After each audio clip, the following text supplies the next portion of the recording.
H.P. Lovecraft, The Tree. Narrated by Howard King. Fata viam invenient. On the verdant slope of Mount Manulus in Arcadia, there stands an olive grove about the ruins of a villa. Close by is a tomb, once beautiful with the sublimest sculptures, but now fallen into as great decay as the house. At one end of that tomb is curious roots displacing the time-stained blocks of Pentelic marble, grows an unnaturally large olive tree of oddly repellent shape, so like to some grotesque man or death-distorted body of a man that the country folk fear to pass it at night when the moon shines faintly through the crooked boughs. Mount Manulus is a chosen haunt of dreaded Pan, whose queer companions are many, and simple swains believe that the tree must have some hideous kinship to these weird Panisci. But an old beekeeper who lives in a neighboring cottage told me a different story. Many years ago, when the hillside villa was new and resplendent, there dwelt within it the two sculptors, Kalos and Musides. From Lydia to Neapolis, the beauty of their work was praised, and none dared say that the one excelled the other in skill. The Hermes of Kalos stood in a marble shrine in Corinth, and the palace of Musides surmounted a pillar in Athens near the Parthenon. All men paid homage to Kalos and Musides and marveled that no shadow of artistic jealousy cooled the warmth of their brotherly friendship. But though Kalos and Musides dwelt in unbroken harmony, their natures were not alike. Whilst Musides revelled by night amidst the urban gaieties of Tegea, Kalos would remain at home, stealing away from the sight of his slaves into the cool recesses of the olive grove. There he would meditate upon the visions that filled his mind, and there devise the forms of beauty which later became immortal in breathing marble. Idle folk, indeed, said that Kalos conversed with the spirits of the grove, and that his statues were but images of the fauns and dryads he met there, for he patterned his work after no living model. So famous were Kalos and Musides that none wondered when the tyrant of Syracuse sent to them the deputies to speak of the costly statue of Tyche, which he had planned for his city. Of great size and cunning workmanship must the statue be, for it was to form a wonder of nations and a goal of travelers. Exalted beyond thought would be he whose work should gain acceptance, and for this honor Kalos and Musides were invited to compete. Their brotherly love was well known, and the crafty tyrant surmised that each, instead of concealing his work from the other, would offer aid and advice, this charity producing two images of unheard-of beauty, the lovelier of which would eclipse even the dreams of poets. With joy the sculptors hailed the tyrant's offer, so that in the days that followed their slaves heard the ceaseless blows of chisels. Not from each other did Kalos and Musides conceal their work, but the sight was for them alone. Saving theirs, no eyes beheld the two divine figures released by skilful blows from the rough blocks that had imprisoned them since the world began. At night, as of yore, Musides sought the banquet halls of Tegea, whilst Kalos wandered alone in the olive grove.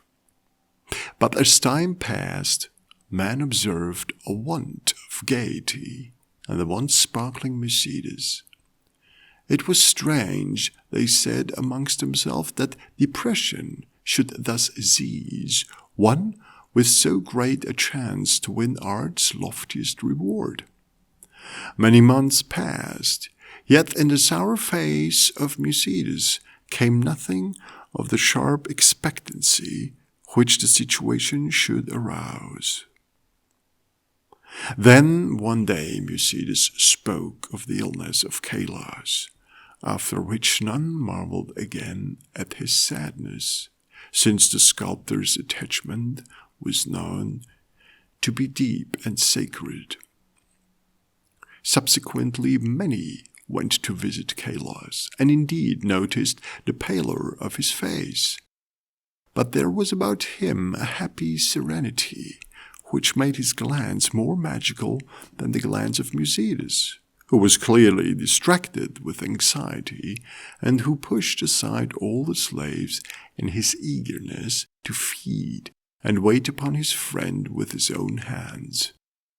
Hidden behind heavy curtains stood the two unfinished figures of Tyche, little touched of late by the sick man and his faithful attendant.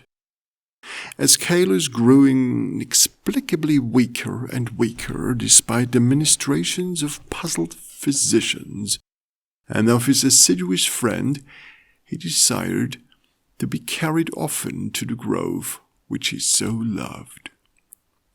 There he would ask to be left alone, as if wishing to speak with unseen things.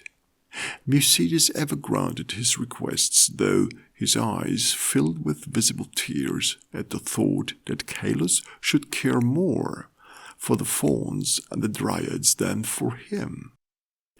At last the end drew near, and Kalos discoursed of things beyond this life. Mercedes, weeping, promised him a sepulchre more lovely than the tomb of Mausolus.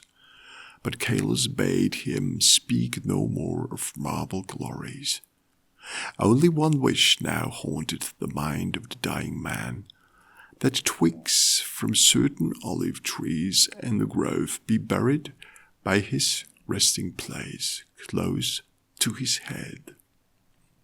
And one night, sitting alone in the darkness of the olive grove, Kalos died. Beautiful beyond words was the marble sepulchre which stricken Mercedes carved for his beloved friend. None but Kalos himself could have fashioned such bas-reliefs wherein were displayed all the splendors of Elysium. Nor did Mercedes fail to bury close to Kalos' head the olive twigs from the grove. As the first violence of Mercedes' grief gave place to resignation, he labored with diligence upon his figure of Tyche. All honor was now his, since the tyrant of Syracuse would have the work of none save him or Kalos. His task proved a vent for his emotion, and he toiled more steadily each day, shunning the gaieties he once had relished. Meanwhile, his evenings were spent beside the tomb of his friend, where a young olive tree had sprung up near the sleeper's head. So swift was the growth of this tree, and so strange was its form, that all who beheld it exclaimed in surprise, and Mercedes seemed at once fascinated and repelled. 3 years after the death of Kalos, Mercedes dispatched a messenger to the tyrant, and it was whispered in the agora at Tegea that the mighty statue was finished.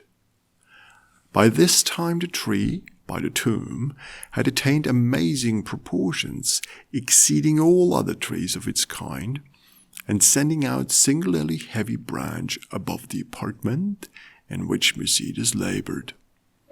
As many visitors came to view the prodigious tree as to admire the art of the sculptor, so that Mercedes was seldom alone. But he did not mind his multitude of guests. Indeed, he seemed to dread being alone, now that his absorbing work was done. The bleak mountain wind, sighing through the olive grove and the tomb tree, had an uncanny way of forming vaguely articulate sounds. The sky was dark on the evening that the tyrant's emissaries came to Tegea. It was definitely known that they had come to bear away the great image of Tyche and bring eternal honor to Mercedes, so their reception by the proxenoi was of great warmth. As the night wore on, a violent storm of wind broke over the crest of Menelaus, and the men from far Syracuse were glad that they rested snugly in the town. They talked of their illustrious tyrant and of the splendor of his capital, and exulted in the glory of the statue which Mercedes had wrought for him. And then the man of Tegea spoke of the goodness of Mercedes and of his heavy grief for his friend, and how not even the calming laurels of art could console him in the absence of Kalos, who might have worn those laurels instead. Of the tree which grew by the tomb, near the head of Kalos, they also spoke. The wind shrieked more horribly, and both the Syracusans and the Arcadians prayed to Iolaus. In the sunshine of the morning, the proxenoi led the tyrant's messengers up the slope to the abode of the sculptor. But the night wind had done strange things. Slaves' cries ascended from a scene of desolation, and no more amidst the olive grove rose the gleaming colonnades of that vast hall wherein Mercedes had dreamed and toiled.